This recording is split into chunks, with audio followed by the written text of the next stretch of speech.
नमस्कार। चलिए आज एक बहुत ही जानी पहचानी कहानी की बात करते हैं। एक ऐसी कहानी जो हम सब ने बचपन में सुनी है, खरगोश और कछुए की। पर पता है, इस कहानी में सिर्फ एक दौड़ से कहीं ज्यादा कुछ है। ये एक सबक है, जिंदगी का एक बहुत बड़ा सबक।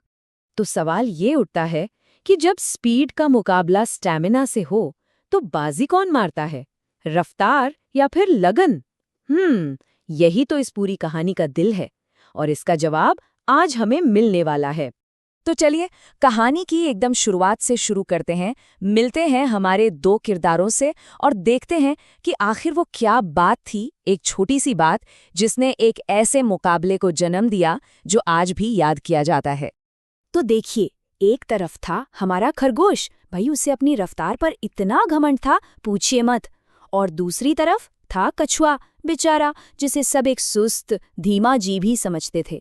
मतलब दोनों में जमीन आसमान का फर्क था, है ना? और अपने इसी घमंड के चलते खरगोश से रहा नहीं गया।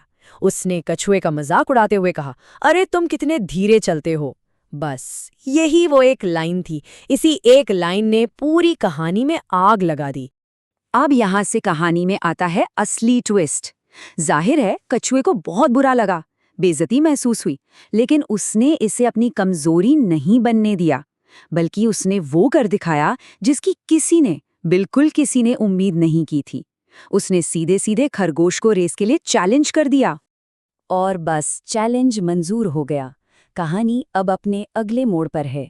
दौड़ शुरू होने वाली है, एक ऐसी दौड़ जिसमें एक तरफ है बिजली की तेजी और दूसरी तरफ धीमी चाल। फर्क तो साफ था। खरगोश तो हंसते हंसते ही मान गया, उसके लिए तो ये एक मजाक था।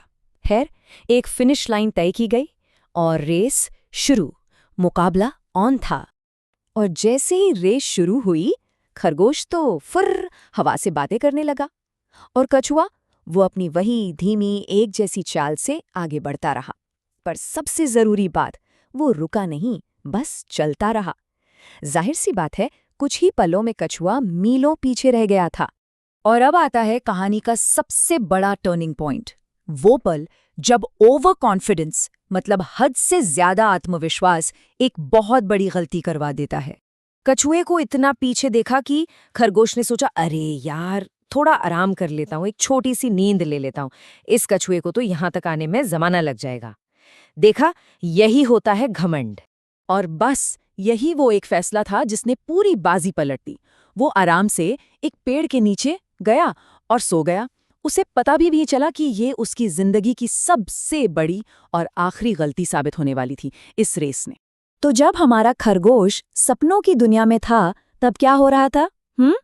कछुआ बिना रुके, बिना शिकायत किए अपनी उसी धीमी मगर लगातार चाल से चलता रहा और चुपके से खरगोश के पास से आगे निकल गया। चलिए अब रेस के क्लाइमैक्स पर चलते हैं, वो हिस्सा जहां सब कुछ अपसाइड डाउन होने वाला है और एक ऐसा नतीजा सामने आने वाला है जो सबको चौंका देगा। कुछ देर बाद खरगोश की नींद खुली, लेकिन तब तक बहुत बहुत देर हो चुकी थी। जागते ही उसे झटका लगा। उसे एहसास हुआ कि जिसे वो छोटी सी झपकी समझ रहा था, वो असल में एक लंबी नींद बन चुकी थी। एकदम घबरा गया वो, और फिर उसने लगाई दौड़। अपनी पूरी जान लगाकर, पूरी रफ्तार से वो फिनिश लाइन की तरफ भागा। उसे लगा शायद वो अब भी जीत सकता है। लेकिन जब वो हाफता हुआ पसीने में लथपथ मंजिल पर पहुंचा, तो जो उसने देखा उसे अपनी आंखों पर यकीन नहीं हुआ। वहां कछुआ था। जी हाँ, वही धीमा कछुआ फिनिश लाइन पर उससे पहले ही खड़ा था। तो नतीजा बिल्कुल साफ था। कछुआ रेस जीत चुका था और खरगोश बस अपना सिर झुकाए खड़ा था। घमंड चूर चूर हो गया था।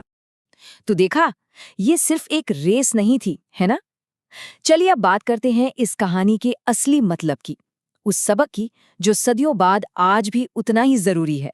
इस कहानी का जो सार है, जो मॉरल है, वो हम सब जानते हैं। Slow and steady wins the race. मतलब धीमा ही सही, पर जो लगातार चलता रहता है, जीत आखिर में उसी की होती है। ये कहानी स्पीड की नहीं, कंसिस्टेंसी की है, लगन की है। तो आखिर में एक सवाल, हमारी अपनी जिंदगी में वो कौन-कौन सी दौड़ हैं जहां सिर्फ तेजी से भागना काफी नहीं बल्कि लगातार चलते रहना ज्यादा जरूरी है? पढ़ाई हो, करियर हो या कोई और लक्ष्य, जरा सोचिएगा इसके बारे में।